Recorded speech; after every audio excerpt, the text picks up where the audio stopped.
Okay. So has anyone used the bathroom today within the last 24 hours? Okay. Well, like, if you haven't, that's probably a problem, and you can talk to me after class, and I can hook you up with a doctor or something. But on a serious note, does anyone, like, read in the bathroom? Like, not that I want to know all your information about what you do in the bathroom, but does anyone read? Anyone, like, look at the ceiling and just, like, try to concentrate? Okay, anyways. No, but seriously, has anyone ever thought about, like, where toilet paper came from? Yeah, well, I didn't either until I was in the bathroom. I was like, I need to do an informative speech. I'll do it on toilet paper. So, let's start oh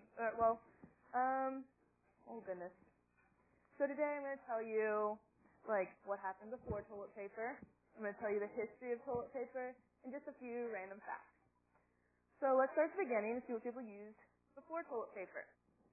Well, on a website called Commar's Corner, it said that Eskimos used tundra moss and during the summer, and then during during the not summertime, they used handfuls of snow.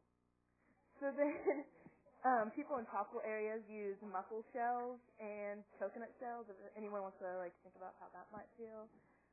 Farmers use corn cobs. You had ancient Romans who used sponges that were connected to sticks. And then the others, they used rocks and leaves and catalogs after they were done reading, I suppose, and some newspaper. And then there was a few who would use their left hand, making it socially unacceptable to eat with their left hand and shake hands. And so now that you're aware of the things that we thankfully do not have to use, I'll give you a brief little history about toilet paper. According to the Great Idea Finder and the Interesting Thing of the Day, these are websites, it says that the first of the toilet paper was founded in China in 1931 and was used by the emperor. And these sheets were about 2 feet by 3 feet long. In 1857, Joseph Gaetti sold the first factory-made toilet paper, which were loose, flat sheets of paper. In 1871, Zeph Wheeler patented the rolled and perforated paper. And then in 1874, he created the rolled wrapping paper company, but couldn't make a profit out of it. And so just 3 years later, in 1877, Wheeler changed his company's name to Albany Perforated Wrapping Company, and in the same year sold toilet paper on a roll. In 1879, Scott Paper sold their first roll, and then in 1935, Northern Tissue advertised their paper as being splinter-free.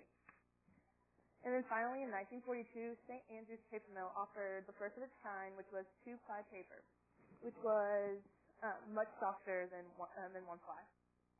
And so now that you know the history, I'm going to tell you a few random facts about toilet paper. According to the Toilet Paper Encyclopedia, there are about 5,000 toilet paper companies. Even though toilet paper breaks down, all toilet paper breaks down, 1-ply breaks down a lot easier and is better for the economy.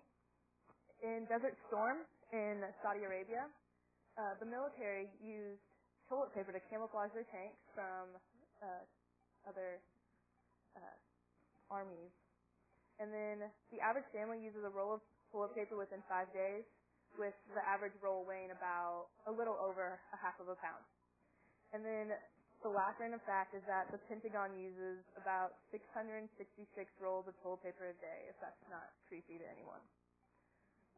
Okay. And then, now that you know the previous items used for toilet paper, the history of toilet paper, and a few random facts, you're now capable of telling your friends, your family, or you can just think about it the next time you're just chilling in the bathroom. Thank you and happy pottying.